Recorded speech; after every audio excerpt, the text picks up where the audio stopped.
Hello friends. तो देखिए हम स्टैक पढ़ रहे हैं जिसको हम इम्प्लीमेंट कर रहे हैं लिंक लिस्ट का यूज करके। तो इतनी सारी कोडिंग देखिए दोस्तों हमने कर ली थी। ओके, तो आज बारी है पुश पॉप और view list view stack function की कोडिंग करने की। तो इन सारे चीज़ों को मैं कंप्रेस कर दे रहा हूँ यहाँ पर, और मैं यहाँ पर एक बनाने वाला हूँ इंसर्ट फंक्शन। ओके, तो इससे मैं इंसर्ट फंक्शन से ऑफ कोर्स मैं रिटर्न करूँगा स्ट्रक्ट नोड स्टार टाइप का एड्रेस, है ना। और इंसर्ट एस मैं कर दे रहा हूँ, नहीं तो स्टैक कर ले रहा हूँ। इंसर्ट स्टैक नहीं, मैं यहाँ पर पुश कर ले रहा हूँ, पुश टू स्टैक। ओके, और मुझे इसमें क्या पास करना पड़ेगा,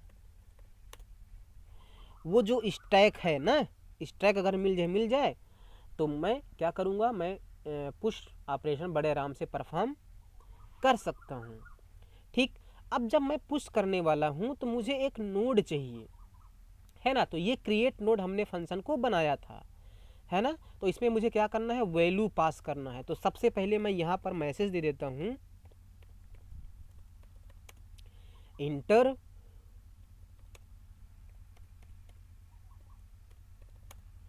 इंटर द वैल्यू। ओके, तो यहाँ से वैल्यू आएगी, तो जिसको मैं क्या करूँगा, स्कैनफ लगा देता हूँ,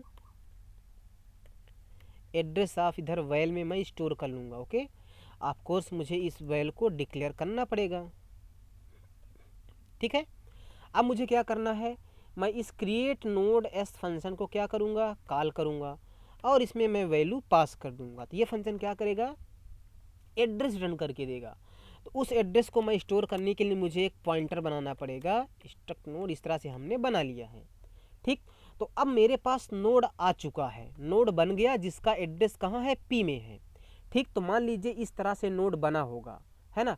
और जो भी वैल्यू हमने पास की होगी वो यहाँ पर आ गई होगी। मान लीजिए यहाँ से हमने 1 पास किया होगा, मान लीजिए कि यहाँ पर यूज़र ने लेट से 1 इंटर किया होगा, ठीक। तो ये वैल्यू 1 पास हो गई होगी, तो यहाँ पर 1 आ गया होगा और नेक्स्ट में नल होगा, और इसका एड्रेस जो भी रहा होगा रिटर्न होके इस पी में आ गया होगा। तो अभी ये सिचुएशन हमारे पास है। अब वही चीज़ें देखिए, मैं देखता हूँ कि अगर मेरा स्टैक इम्पटी है ना, स्टैक अगर इम्पटी है तो वही हमारा पहला नोड होगा, वही लास्ट नोड होगा। तो अगर स्टैक इम्पटी है तो मुझे किस तरह से इंसर्ट करना पड़ेगा, तो मुझे सिंपली क्या करना है कि इस स्टैक में इस वाले नोड का एड्रेस, इस वाले नोड का एड्रेस कहाँ है, यहाँ पर पी में है। तो सिंपली मुझे स्टैक में पी को रख देना है। मुझे ऐसा काम तब करना है जब हमारा स्टैक क्या है, इम्पटी है। तो मैं यहाँ पर चेक कर रहा हूँ, कैसे चेक करूँगा कि हमारा ये स्टैक इम्पटी है। तो अगर स्टैक इक्वल टू नल है तो हमारा स्टैक क्या था, इम्पटी था। तो मुझे क्या करना है, स्टैक में पी को सिंपली रख देना है ना। मैं इल्स में आ जाता हूँ। तो इल्स में जब मैं आ रहा हूँ, इसका मतलब क्या हुआ, इल्स में आने का मतलब कि हमारे स्टैक में पहले से ही कुछ नोड हैं। और अगर हमारे स्टैक में पहले से ही कुछ नोड हैं और इस नोड को मुझे एज अ लास्ट नोड यानी कि यहाँ पर इंसर्ट करना है, तो सबसे पहले मुझे इस लास्ट वाले नोड का एड्रेस चाहिए। यानी कि मुझे इस पूरे स्टैक को क्या करना पड़ेगा, ट्रैवर्स करना पड़ेगा और लास्ट वाले नोड तक पहुँचना पड़ेगा। तो उसको करने के लिए देखिए, मैं पहले ये सब चीज़ें एक्सप्लेन कर चुका हूँ लिंक लिस्ट में बहुत बार, तो मैं अब ज़्यादा एक्सप्लेन नहीं करूँगा। मैं क्या करूँगा, मैं एक पॉइंटर बना लेता हूँ, लेट से टेम्प नाम से, और उसमें स्टैक रख लूँगा। तो जो ये टेम्प है ये हमारे पहले वाले नोड को पॉइंट कर रहा है ना। जैसे ये स्टैक पहले वाले नोड को पॉइंट कर रहा है, उसी तरह से टेम्प है। ये मान लीजिए ये टेम्प है। ओके, ये क्या है, टेम्प है। और टेम्प भी, क्योंकि हमने टेम्प में स्टैक रख दिया तो टेम्प में क्या चला जाएगा, टेम्प में चला जाएगा पहले वाले नोड का एड्रेस। पहले वाले नोड का एड्रेस क्या है, 1000 है, तो ये इसमें चला जाएगा 1000। और ये क्या है, ये है टेम्प। ओके, अब मैं क्या करूँगा, टेम्प को बारी बारी से आगे बढ़ाऊँगा, आगे बढ़ाता जाऊँगा, चेक करूँगा। अगर टेम्प का नेक्स्ट नल आ गया यानी कि हमारा लास्ट नोड मिल गया, तो मैं क्या करूँगा, मुझे टेम्प को आगे बढ़ाना है। मुझे टेम्प को आगे बढ़ाने का मतलब मैं टेम्प में टेम्प का नेक्स्ट रखूँगा, है ना। देखिए टेम्प में टेम्प का नेक्स्ट, तो क्या होगा, टेम्प में टेम्प का नेक्स्ट, यानी टेम्प का नेक्स्ट क्या है 2000, तो टेम्प में क्या चला जाएगा 2000, तो 2000 किसका एड्रेस है, सेकंड वाले नोड का एड्रेस है। तो टेम्प में अगर 2000 चला गया, 1000 यहाँ पर चला गया 2000, मान लीजिए ये नहीं गया, ये टेम्प में चला गया है 2000, तो टेम्प इसको पॉइंट करने लगेगा, है ना। फिर टेम्प में टेम्प का नेक्स्ट रखूँगा तो टेम्प इसको पॉइंट करने लगेगा, फिर टेम्प में टेम्प का नेक्स्ट तो इसको, फिर टेम्प में टेम्प का नेक्स्ट तो इसको। तब हम चेक कर रहे हैं ना कि टेम्प के नेक्स्ट में अगर नल हो जाता है तो हमें रुक जाना है।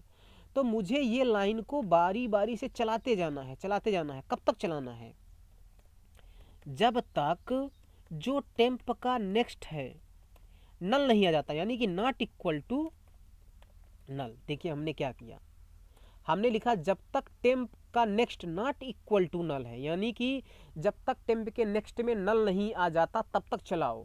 यानी कि टेम्प के नेक्स्ट में जैसे ही नल आएगा तो null not equal to null false हो गया, है ना। अच्छा आपने लिंक लिस्ट के सारे पार्ट देखे हैं ना, वही सेम कोडिंग तो मैं यहाँ पर कर रहा हूँ, इसलिए मैं बहुत ज़्यादा एक्सप्लेन नहीं करना चाहता। ओके, अब जो ये टेम्प है, जब ये लूप का एग्जीक्यूशन एंड होगा तो टेम्प हमारे लास्ट नोड को पॉइंट करेगा। टेम्प क्या करेगा, टेम्प हमारे लास्ट नोड को पॉइंट करेगा। तो ये जो टेम्प